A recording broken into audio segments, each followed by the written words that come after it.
नमस्कार साथियों, स्वागत है आप सभी का कृष्णा एकेडमी के यूट्यूब चैनल पे। मेरा नाम है कृष्णा मिश्रा। दोस्तों, हम लोग पढ़ रहे थे बिहार शिक्षक भर्ती के लिए बिहार स्पेशल की क्लासेस। अब बिहार स्पेशल के साथ साथ आपकी पॉलिटी की भी क्लास चलेगी, यानी दो जीएस के दो सब्जेक्ट एक साथ लेके चलेंगे ताकि हम लोग जल्दी से जल्दी कवर कर सके। हमारा पहला मकसद क्या है? हमारा पहला मकसद है कि जीएस को कंप्लीट कर लेना, जिसमें से आपकी हिस्ट्री है, ज्योग्राफी है, पॉलिटी है। देखिए, कुछ सब्जेक्ट के मैं आपको नोट्स दे दूंगा, कुछ सब्जेक्ट के मैं वीडियो बना दूंगा। जैसे बिहार स्पेशल आपको वीडियो क्लास से ज़्यादा समझ में आएगा, तो बिहार स्पेशल को मैंने वीडियो क्लास दिया। पॉलिटी को भी मैं वीडियो क्लास दूंगा, ज्योग्राफी का मैं वीडियो क्लास दूंगा, ज्योग्राफी का मैप वाला सेक्शन का वीडियो क्लास दे दूंगा, बाकी आपको नोट्स दे दूंगा। हिस्ट्री की भी कुछ क्लासेस मैं वीडियो क्लासेस दे दूंगा, बाकी नोट्स दे दूंगा। आपको नोट्स से पढ़ना पड़ेगा। जो मैं नोट्स दे रहा हूं उसको पढ़ते जाइए, ये मत सोचे कि वीडियो क्लासेस से ही पढ़ेंगे, ठीक है? आपको नोट्स पढ़ लेना है एक बार। मुझे जितना टाइम मिलेगा मैं वीडियो बना बना के आपको देता रहूंगा, ठीक है? उसी तरीके से आप इन्वायरमेंट का आप मैं नोट्स दे दूंगा, आप नोट्स पढ़ लीजिएगा, ठीक है? नोट्स पढ़ लेंगे, ज़्यादा अच्छे से समझ में आ जाएगा। उसके लिए वीडियो क्लासेस देने की जरूरत नहीं है। अगर जल्दी से खत्म हो जाता है तो मैं मैथ्स के भी कुछ टॉपिक आपको करा दूंगा। मैथ्स के कुछ टॉपिक मैं आपको करा दूंगा, तो आप आसानी से इसको कर सकते हैं। तो चलिए फिर शुरू करते हैं। हमने क्या पढ़ा था बिहार के बारे में कि बिहार की आकृति कैसी है? तो चतुष्कोणीय है या आयताकार है, जैसा देख के ही पता चल रहा है, ठीक है? बिहार का सबसे पूर्वी जिला कौन सा था? तो बिहार का सबसे पूर्वी जिला आपका किशनगंज है। और किशनगंज किससे किससे मिलता है? तो नेपाल से सीमा बनाता है और पश्चिम बंगाल से सीमा बनाता है। बिहार का सबसे पश्चिमी जिला कौन सा है? तो कैमूर है। यह किससे सीमा बनाता है? तो उत्तर प्रदेश से बनाता है, आपका सीमा बनाता है, ठीक है? उसी तरीके से बिहार का उत्तरी जिला कौन सा है? तो वेस्ट चंपारण, और यह क्षेत्रफल की दृष्टि से भी सबसे बड़ा जिला था, ठीक है? और यह नेपाल से सीमा बना रहा है और उत्तर प्रदेश से सीमा बना रहा है, ठीक? उसी तरीके से बिहार का सबसे दक्षिणी जिला कौन सा था? तो गया था। कौन सा था? तो गया था। इतनी चीजें हमने कल बारे में बताया था। नेपाल से बिहार के कितने जिले सीमा बनाते हैं? तो 7 जिले बनाते हैं, ठीक है? कौन कौन से? तो ये भी मैंने आपको कल बता दिया था, ठीक है? उसी तरीके से उत्तर प्रदेश से बिहार के कितने जिले सीमा बनाते हैं? तो 8 जिले सीमा बनाते हैं। कौन कौन से? तो वो भी मैंने बता दिया था कि वेस्ट चंपारण, गोपालगंज, सिवान, सरन, भोजपुर, बक्सर, कैमूर और रोहतास, ये 7-8 जिले आपके सीमा बनाते हैं। और झारखंड, देखिए कल मैंने क्या किया था ना, झारखंड से बताया था कि झारखंड से सीमा बनाने वाले कितने जिले हैं? तो 7 बताया था, लेकिन 8 जिला है, ठीक है? 8 जिला है। मैंने कटिहार को छोड़ दिया था। देखिए, ये कटिहार भी तो सीमा बना रहा है ना, इसलिए झारखंड से भी सीमा बनाने वाले कितने राज्य हैं? तो 8। अब कितने जिले हैं? तो 8 जिले हैं। वो कौन कौन से हैं? तो रोहतास है, ठीक है? इधर देखिए औरंगाबाद है, इधर आपका गया है, इधर आपका नेवादा है, इधर आपका जमुई है, इधर आपका बांका है, इधर आपका भागलपुर है, और ये हो गया कटिहार। यानी कि 1 2 3 4 5 6 7 8, यानी झारखंड से 8 जिले सीमा बनाते हैं। और बात करें जब वहीं पश्चिम बंगाल से, तो पश्चिम बंगाल से 3 जिला सीमा बनाता है, किशनगंज, पूर्णिया और कटिहार, ये 3 जिले। यानी कटिहार एक ऐसा जिला, क्वेश्चन आपसे पूछेगा कि कौन सा ऐसा बिहार का कौन सा ऐसा जिला है जो 2 राज्यों से सीमा बनाता है? तो आप बताएंगे कटिहार। कटिहार एक ऐसा जिला है जो 2 राज्यों से सीमा बना रहा है। किससे किससे? तो वेस्ट बंगाल और आपका झारखंड से। और इधर आपका रोहतास भी है जो उत्तर प्रदेश से सीमा बना रहा है और झारखंड से भी सीमा बना रहा है। यानी बिहार के 2 जिले ऐसे हैं जो 2 राज्यों से सीमा बनाते हैं, एक है रोहतास और दूसरा है कटिहार। यानी अब देखिए, अब मैंने आपको इतना बता दिया ना, अब आपका बिहार का मोटा मोटी मैप आपके दिमाग में फिट हो गया होगा। और मेरा यही मकसद था कि एक बार आपको मैप अच्छे से समझ में आ जाएगा कि कौन सा जिला कहां पे है बिहार का, तो आप आसानी से बिहार स्पेशल को याद कर पाएंगे।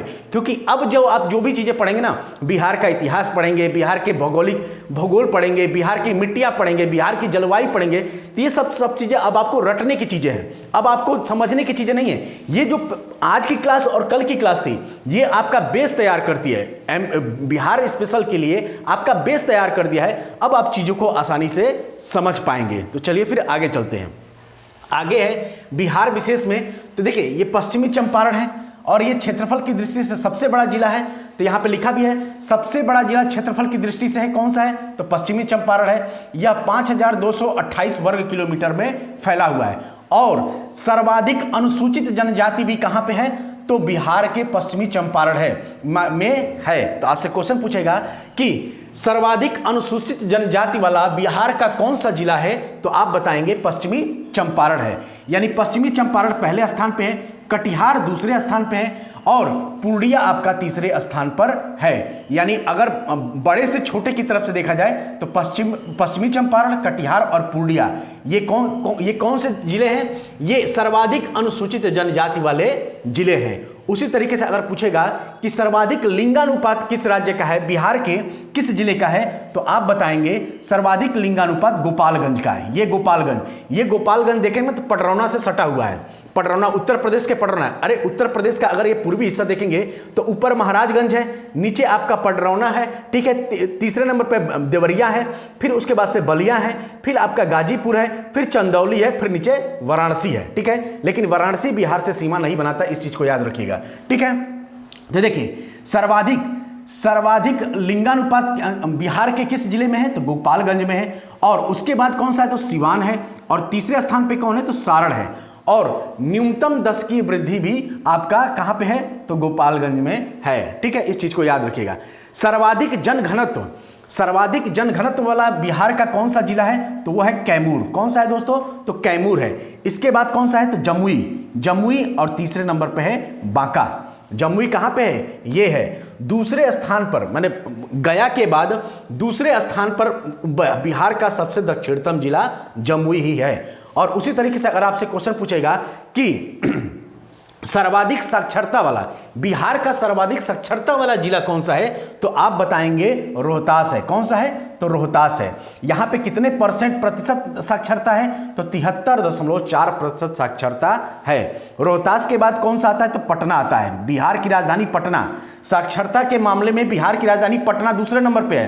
पहले नंबर पे कौन है? तो रोहतास है। और तीसरे नंबर पे कौन है? तो भोजपुर है, ठीक है। और सर्वाधिक पुरुष साक्षरता कितनी है? तो 82.9% है। इस चीज को भी याद रखिएगा।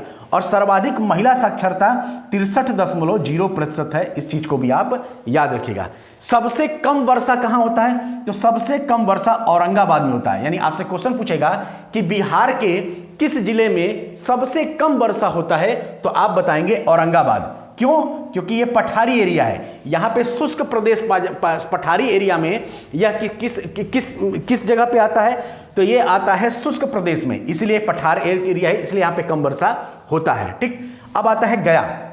सबसे कम तापमान, बिहार के सबसे कम तापमान वाला जिला कौन सा है? तो गया है, ठीक है। और यहां पे भी बोध गया पाया जाता है। सर्वाधिक गर्मी और सबसे कम तापमान तो रहता है, लेकिन सर्वाधिक गर्मी भी यहां पे पाया जाता है, ठीक। और सबसे ज्यादा अनुसूचित, यानी ठंडियों में सबसे कम तापमान पाया जाता है और सर्वाधिक गर्मी भी यहां पे पाया जाता है।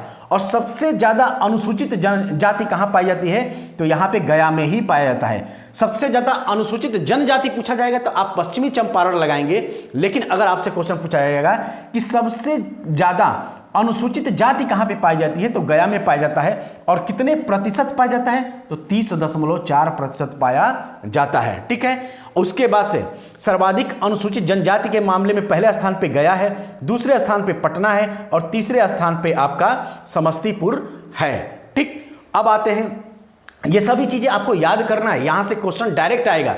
सोच लीजिए आपका बिहार स्पेशल मैं मात्र 6 से 7 वीडियो में खत्म कर दूंगा, इससे ज्यादा हम वीडियो में नहीं लूंगा।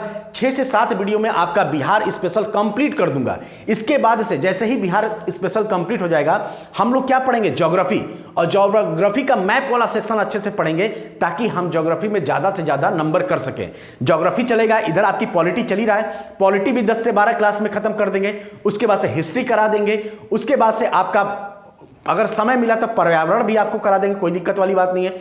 इकोनॉमिक्स के कुछ टॉपिक्स बता देंगे हम आपको, उसको आप लोग पढ़ जाइए, क्योंकि इकोनॉमिक्स से ज्यादा क्वेश्चन नहीं आएगा।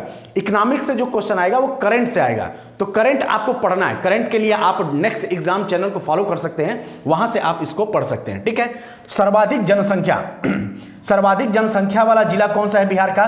तो वो पटना है, ये कल भी मैंने बताया था। उसके बाद से आपका पश्चिमी चंपारण है, उसके बाद से आपका मुजफ्फरपुर है। और सर्वाधिक नगरीकरण, आपसे क्वेश्चन पूछेगा कि बिहार के किस राज्य में सर्वाधिक नगरीकरण किया गया है, तो वो भी पटना में ही किया गया है। क्यों? क्योंकि पटना पटना जो है बिहार की क्या है, बिहार की राजधानी है।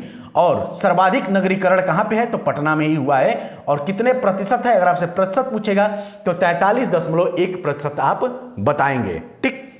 न्यूनतम लिंगानुपात, न्यूनतम लिंगानुपात वाला जिला कौन सा है बिहार का, तो वो है मुंगेर। ठीक है। उसके बाद से कौन सा है, तो भागलपुर है। उसके बाद से कौन है, तो खगड़िया है। ठीक। और सबसे कम जनसंख्या मैंने कल बताया था आपको, तो सबसे कम जनसंख्या आपका शेखपुरा है, फिर शिवहर है, फिर अरवल है। और शिवहर क्या है, क्षेत्रफल की दृष्टि से सबसे छोटा। शिवहर क्या था, यहां पे शिवहर क्षेत्रफल की दृष्टि से सबसे छोटा जिला। देखिए यहां पे लिखा भी है सबसे छोटा जिला।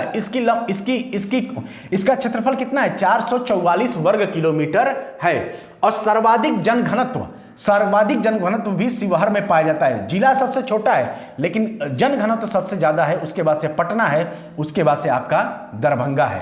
तो शिवहर क्या है, सबसे छोटा जिला है। किस मामले में, क्षेत्रफल के मामले।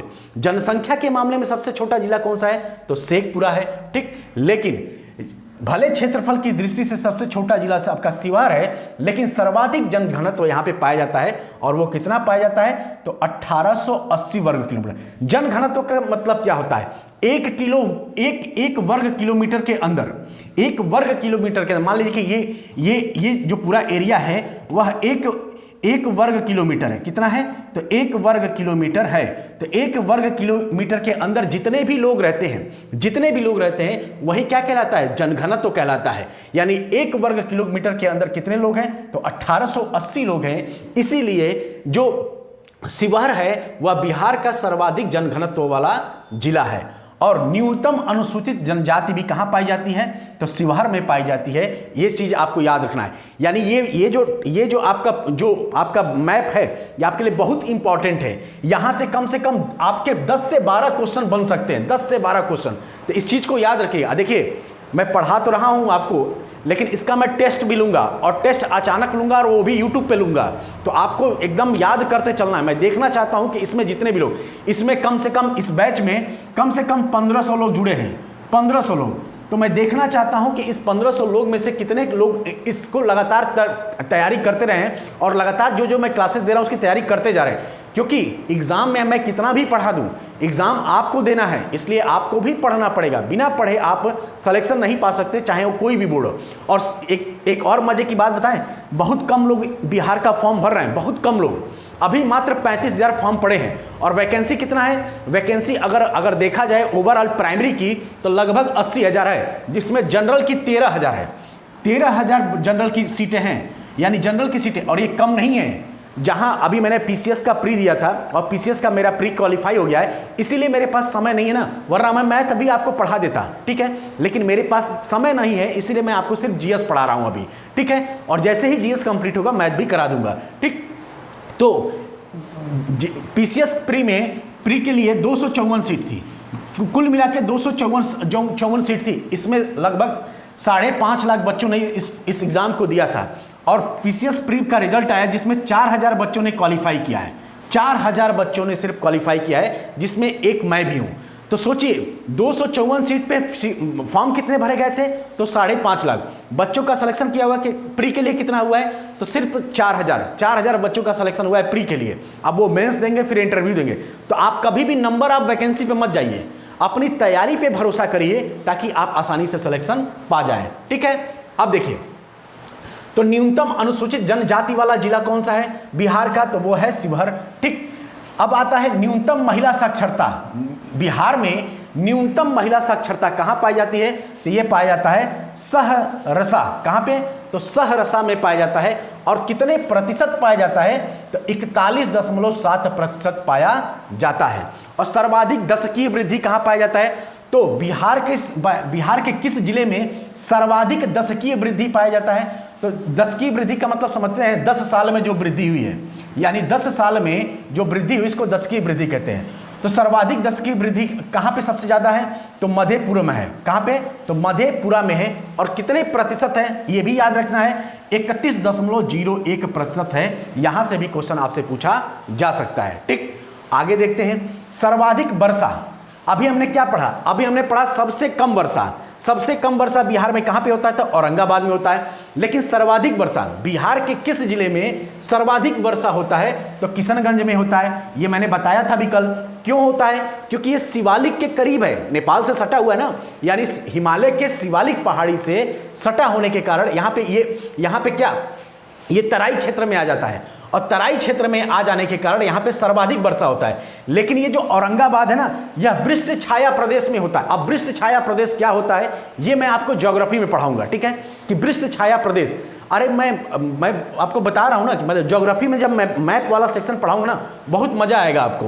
तो देखिए, वृष्ट छाया प्रदेश होने की वजह से यहाँ पे कम वर्षा होता है, लेकिन ये तराई क्षेत्र होने के कारण यहाँ पे सर्वाधिक वर्षा होता है। ठीक है, तो इस चीज को आप याद रखेंगे। उसी तरीके से अगर उत्तर प्रदेश स्पेशल पढ़ते हैं तो गोरखपुर में सर्वाधिक वर्षा होता है। क्यों? क्योंकि वो भी तराई क्षेत्र के अंतर्गत आता है। तो सर्वाधिक वर्षा किस जिले में होता है बिहार के? तो आप बताएंगे किशनगंज में। कितना होता है? तो 112 सेंटीमीटर औसत वर्षा होता है।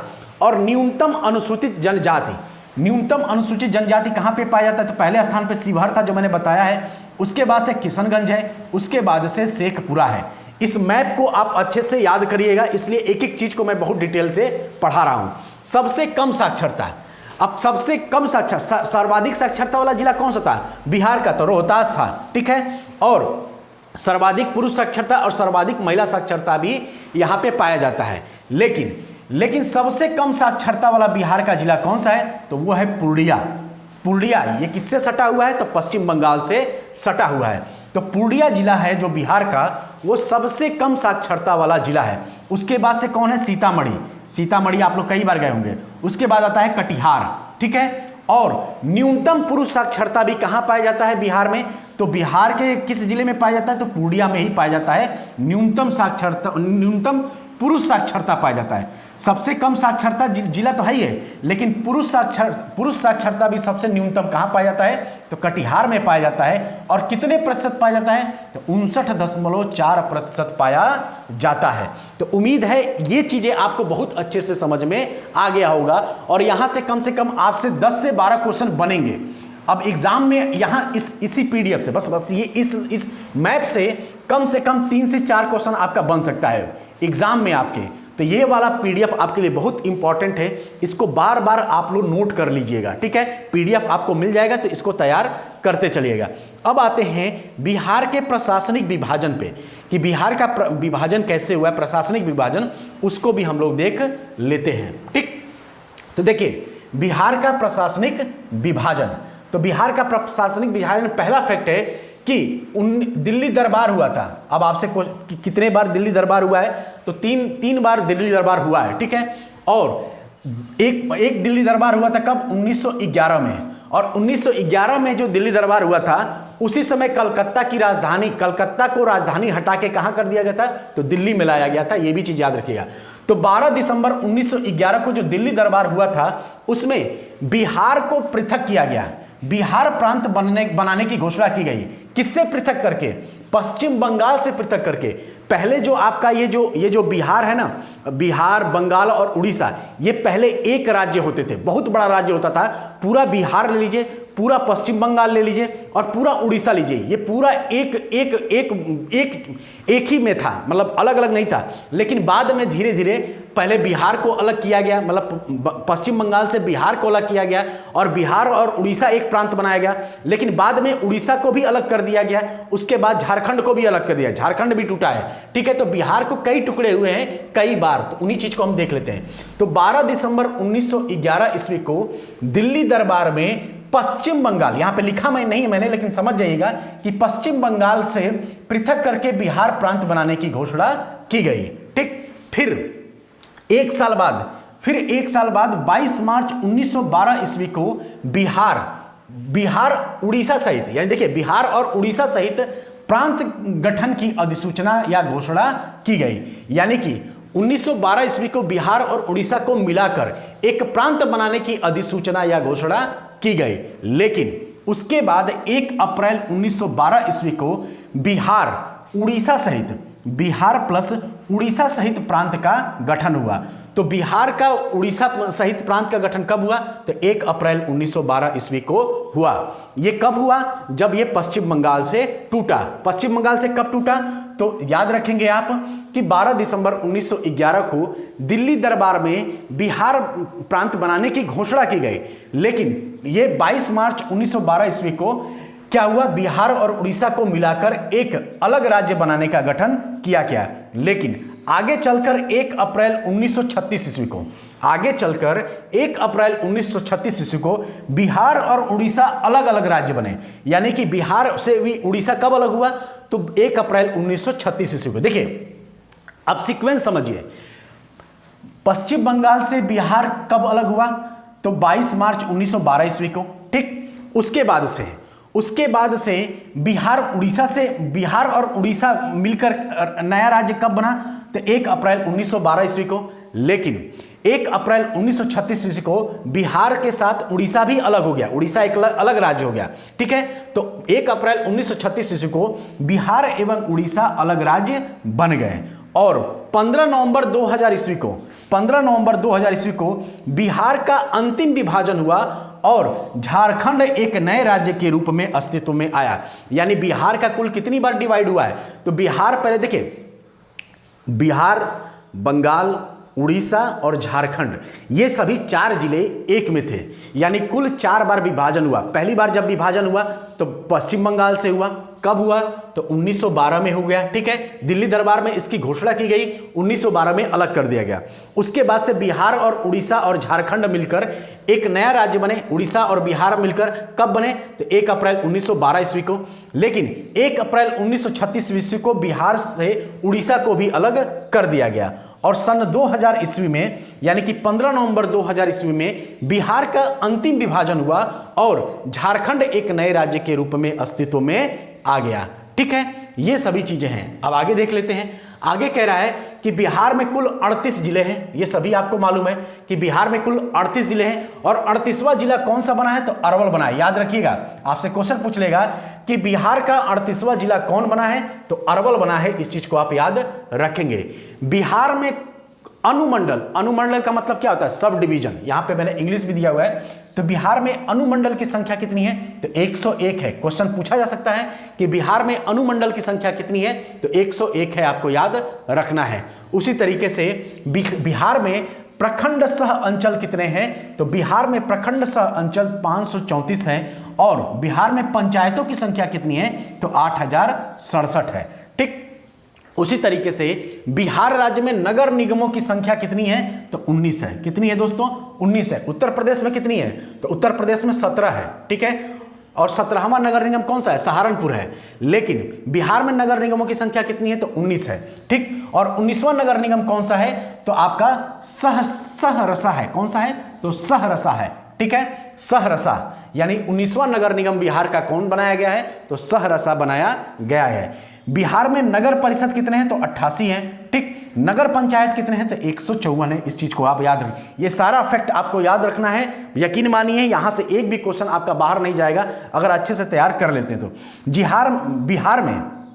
बिहार में जिला पुलिस की संख्या 40 है। देखिए आपके बिहार में आपका जिला कितना है? 38 है। लेकिन जिला पुलिस संख्या कितनी है? 40 है। याद रखिएगा, बिहार में जिला पुलिस की संख्या 40 है, जिसमें 38 जिलों के अतिरिक्त बगहा और नवगछिया पुलिस जिला है। यानी कि बिहार में कुल कितने जिले हैं? तो 38 जिले हैं। लेकिन बिहार में जिला पुलिस कितनी है? तो 40 है।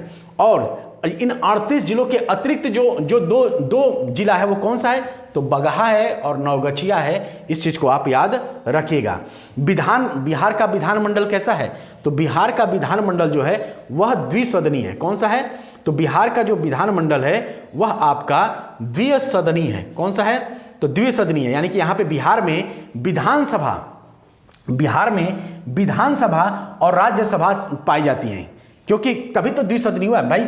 जहां पे विधान में किसी भी राज्य का, जैसे उत्तर प्रदेश क्या है, उत्तर प्रदेश द्विसदनी है। क्यों? क्योंकि यहाँ पे विधानसभा भी पाई जाती है और विधान परिषद भी पाया जाता है। उसी तरीके से बिहार का विधानमंडल भी कैसा है, द्विसदनी है, यानी कि यहाँ पे विधानसभा भी पाया जाता है और विधान परिषद भी पाया जाता है। तो आपसे क्वेश्चन पूछेगा कि बिहार विधानमंडल द्विसदनी है और बिहार विधानसभा की सीटों की संख्या कितनी है, तो 243 है। यानी कि बिहार के विधानसभा की सीटों की संख्या कितनी है, तो 243 है और विधान परिषद की सीटों की संख्या कितनी है, तो 75 है। आपको याद रखना है 75 है, ठीक। और सबसे ज्यादा विधानसभा सीटें कहां पे पाई जाती हैं, तो उत्तर प्रदेश में पाया जाता है। बिहार में विधानसभा सीटों की संख्या कितने हैं, 2 4 3, ऐसे याद कर सकते हैं, 2 4 3, ठीक है। और विधान परिषद की संख्या कितनी है, तो 75 है। इस चीज को आप याद रखिएगा, ठीक। अब आते हैं आगे कह रहा है कि बिहार में लोकसभा सीटों की संख्या कितनी है, तो 40 है। बिहार में लोकसभा सीटों की संख्या 40 है, ठीक। इस चीज को आप याद रखिएगा। और राज्यसभा सीटों की संख्या कितनी है, तो 16 है। कितनी है दोस्तों, तो 16 है। इस चीज को भी आप याद रखेंगे। और विधानसभा में कुल आरक्षित सीटों की संख्या कितनी है, तो 40 है। कितनी है, तो आरक्षित सीटों की संख्या बिहार की विधानसभा में 40 है, जिसमें अनुसूचित जनजाति के लिए आरक्षित सीट 38 है। अनुसूचित जाति के लिए कितनी सीटें आरक्षित हैं, तो 38 है। और अनुसूचित जनजाति के लिए 2 सीट आरक्षित है। तो आपसे क्वेश्चन पूछ लेगा कि बिहार के वो कौन से जिले हैं जहां पे अनुसूचित जनजाति के लिए सीटें आरक्षित की गई हैं, तो कटिहार एवं मनिहारी है। कौन सा है, तो कटिहार एवं मनिहारी ऐसे 2 जिले हैं जो अनुसूचित जनजाति के लिए आरक्षित हैं। कहां पे, तो विधानसभा में, ठीक है, विधानसभा में, ठीक है। अब आते हैं आगे कह रहा है कि लोकसभा में अनुसूचित जनजाति हेतु आरक्षित सीटों की संख्या कितनी है, तो 6 है। लोकसभा में सीटों की संख्या कितनी है, तो आपके कितनी है लोकसभा में सीटों की संख्या, तो लोकसभा में सीटों की संख्या 40 है, ठीक है। जिसमें से 6 सीटें क्या हैं, आरक्षित हैं। लोकसभा की 6 सीटें आरक्षित हैं। और वो कौन कौन से जिले हैं जहां पे सीटें आरक्षित हैं, तो गोपालगंज है, हाजीपुर है, समस्तीपुर है और जमुई है, ठीक। गया है और सासाराम है। अब लगभग इनमें से जितने भी जिले हैं आपको याद होगा। जमुई आपको याद ही होगा, ठीक। गया आपको याद ही होगा, सासाराम याद ही होगा, गोपालगंज याद ही होगा। तो ये सभी अब धीरे धीरे मैप में आपको दिमाग में फिट हो रहा कि जमुई कहाँ पे है, तो दक्षिण में। गया भी कहाँ पे है, तो बिहार के दक्षिण में है। और सबसे दक्षिणतम जिला भी आपका बिहार है। तो लोकसभा सीटों की संख्या कितनी है बिहार में, 40 है। जिसमें से सीटें कितनी आरक्षित है, तो 6। और वो 6 जिलों मैंने आपको बता दिया। अब आते हैं आगे, ठीक है। एकदम आराम से पढ़िए। अगर आप मैप समझ गए तो चीजों को याद करें। अब जो भी आप पढ़ेंगे ना बिहार में, सब याद करने वाली चीजें, तो अब इसको याद करना पड़ेगा, ठीक। अब आते हैं बिहार का राजकीय प्रतीक। अब देखिए बिहार का राजकीय प्रतीक पढ़ लेते हैं। तो बिहार का राजकीय चिन्ह कौन सा है, तो बोधि वृक्ष है, ठीक है। क्यों? क्योंकि आप सभी को पता है कि बोधि वृक्ष के नीचे ही भगवान बुद्ध को ज्ञान की प्राप्ति हुई थी, इसीलिए। और ये जो जहाँ पे उनको ज्ञान की प्राप्ति हुई थी वो क्षेत्र बिहार से ही आता है, इसीलिए बिहार का राजकीय चिन्ह क्या है, बोधि वृक्ष है। और बिहार राज्य की प्रथम राजकीय भाषा कौन सी है, हिंदी है। उत्तर प्रदेश की भी प्रथम राजकीय भाषा कौन सी है, हिंदी है, ठीक है। और बिहार की भी हिंदी है। और द्वितीय राजकीय भाषा कौन सी है, उर्दू है। उत्तर प्रदेश की भी द्वितीय राजकीय भाषा कौन सी है, तो उर्दू है। यानी उत्तर प्रदेश और बिहार दोनों की राजकीय भाषा हिंदी और उर्दू है, ठीक। और राजकीय वृक्ष कौन सा है बिहार का, तो पीपल है, ठीक है। लेकिन वहीं अगर उत्तर प्रदेश की बात किया जाए तो उत्तर प्रदेश का राजकीय वृक्ष कौन सा है, तो अशोक है। कौन सा है दोस्तों, तो अशोक है। थोड़ा सा लिंक करने की कोशिश कर रहा हूं ताकि कभी आप बिहार का एग्जाम, यूपी का एग्जाम देंगे तो आपको याद रहेगा, ठीक। और उसी तरीके से राजकीय पुष्प कौन सा है बिहार का, तो वह है गेंदा। कौन सा, तो गेंदा है। और वहीं अगर उत्तर प्रदेश की बात की जाए तो पलाश है। कौन सा है, तो पलाश है, जिसको टेसू भी कहा जाता है। उसी तरीके से अगला है बिहार राज्य का वर्तमान राजकीय, यहां पे क्या है, वर्तमान राजकीय पशु कौन सा है, तो आपका बैल है। यानी कि बिहार राज्य का वर्तमान राजकीय पशु बैल है। यानी ये पहले बैल नहीं था, लेकिन 2013 के बाद ये बैल बना है। 2013 से पहले बिहार राज्य का राजकीय पशु कौन सा था, तो ऋक्ष था, ठीक है। और 2013 के बाद बिहार राज्य का राजकीय पशु कौन सा बना है, तो बैल बना है। इस चीज को आप याद रखेंगे। उसी तरीके से अगला है बिहार राज्य का राजकीय पक्षी कौन सा है, तो बिहार राज्य का राजकीय पक्षी गौरैया है। ठीक है। लेकिन 2013 से पहले बिहार राज्य का राजकीय पक्षी कौन था? तो फाख्ता था। कौन सा? फाख्ता था। 2013 के बाद बिहार राज्य का राजकीय पक्षी कौन बना है? तो गौरैया बना है। और बिहार राज्य का राजकीय मछली कौन सा है? तो मांगुर है। कौन सा है? तो मांगुर है। इस चीज को याद रखिएगा। और सबसे इंपॉर्टेंट है आपका, बिहार राज्य का राजकीय गीत क्या है? बिहार राज्य का राजकीय गीत कौन सा है? तो यह है मेरे भारत के कंठहार तुझको सत सत वंदन बिहार। ये क्या है? ये बिहार राज्य का राजकीय गीत है। इसको लिखने वाले कौन थे? तो इसके गीतकार कौन थे? तो इसके गीतकार सत्यनारायण। और इसके संगीतकार कौन है? तो हरिप्रसाद चौरसिया है। यानी इस गीत को संगीत किसने दिया है? तो हरिप्रसाद चौरसिया ने। इसके गीतकार, इसको गाया किसने है? तो सत्यनारायण ने। और संगीतकार कौन है? तो हरिप्रसाद चौरसिया और शिव कुमार शर्मा है। और इस गीत को मान्यता कब की दी गई थी? इस गीत को मान्यता 2012 में दिया गया था। यानी जो बिहार का राजकीय गीत है उसको मान्यता कब दिया गया था? तो 2012 में दिया गया था। इसके गीतकार यानी गाने वाले कौन है? तो सत्यनारायण है। इस गीत को संगीत किसने दिया है? तो हरिप्रसाद चौरसिया और शिव कुमार शर्मा ने दिया है। और बिहार राज्य का प्रथम गीत मेरी रफ्तार पे सूरज की किरण नाज करे है। यानी बिहार राज्य का जो प्रार्थना गीत जो है वह क्या है? तो बिहार राज्य का जो प्रार्थना गीत है वह मेरी रफ्तार पे सूरज की किरण नाज करे है। ठीक है, तो इस चीज को याद रखिएगा। यहाँ पे प्रार्थना गीत है। ठीक है, यानी अगर आपसे क्वेश्चन पूछेगा कि बिहार राज्य का प्रार्थना गीत कौन सा है, तो आप बताएंगे मेरी रफ्तार पे सूरज किरण नाज करे है। लेकिन अगर आपके बात कहेगा कि बिहार राज्य का राजकीय गीत कौन सा है, तो मेरे भारत के कंठहार तुझको सत सत वंदन बिहार है। ठीक है, इतनी चीजें आपको समझ में आ गया। अब आता है एक छोटा सा टॉपिक आता है प्रमंडल एवं संबंधित जिले। ठीक है, तो जितने भी प्रमंडल, अभी मैंने बताया ना कि 9 प्रमंडल पाए जाते हैं बिहार में। कितने? तो बिहार में 9 प्रमंडल है। इन 9 प्रमंडलों में कौन कौन से जिले, संबंधित जिले कौन कौन से हैं, इसको भी हम थोड़ा बहुत देख लेते हैं। तो पहला है सारण। और इस सारण जिले में, इस सारण प्रमंडल में कितने जिले आते हैं? तो 3 जिले। कौन कौन से?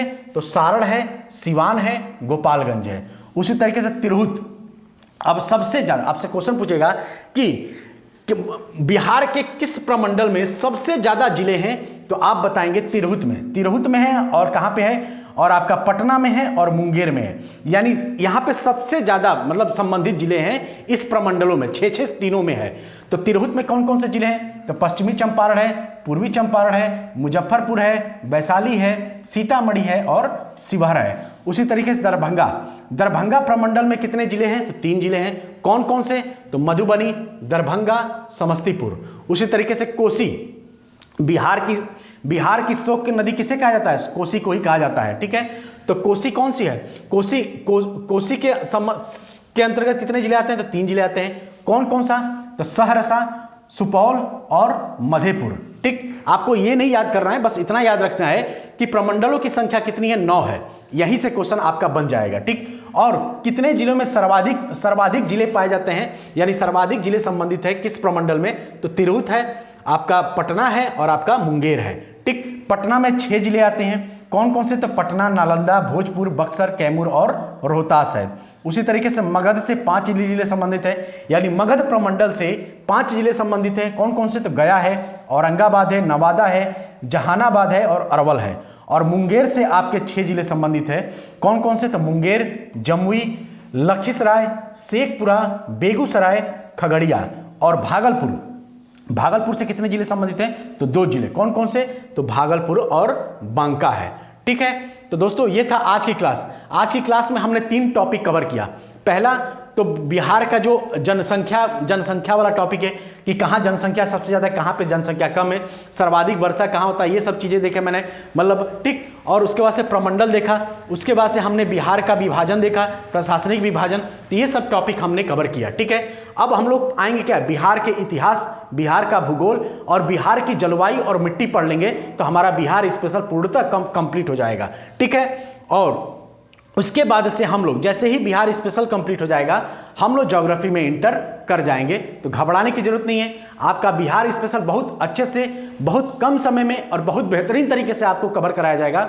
बस आप लोग जितना पढ़ाया जा रहा है उसको एक एक लाइन उसको याद करते जाइए, बार बार रिवीजन करिए, क्योंकि revision is the key of success. अगर आप किसी भी एग्जाम में सक्सेस होना चाहते हैं तो मायने ये नहीं रखता कि आप कितना पढ़े हैं, मायने ये रखता है कि पढ़ी हुई चीज़ों आप कितना याद रखते हैं, क्योंकि सिलेक्शन फाइनली उसी से होना है। क्योंकि बचपन से लेकर आज तक आपने हजारों बुकें पढ़ ली हैं, लेकिन क्या वो हजारों बुकें आपको याद है? नहीं। अगर वो हजारों बुकों, अगर आपने 100 बुकें भी बचपन से लेकर आज तक पढ़ी हो, अगर वो 100 बुक आपको याद हो तो आप कोई भी एग्जाम क्रैक कर सकते हैं। इसलिए रिवीजन पे ज़्यादा फोकस करना है। जिसने जितना अच्छा रिवीजन किया है, सिलेक्शन उसी का सबसे पहले हुआ है, ये इतिहास गवाह है। आप कितना पढ़ते हैं ये कभी भी मायने नहीं रखता। तो उम्मीद है आपको वीडियो पसंद आया होगा। तो चलिए फिर मिलते हैं अगले वीडियो में, तब तक आप सभी अपना ध्यान रखिएगा। जय हिंद, जय भारत।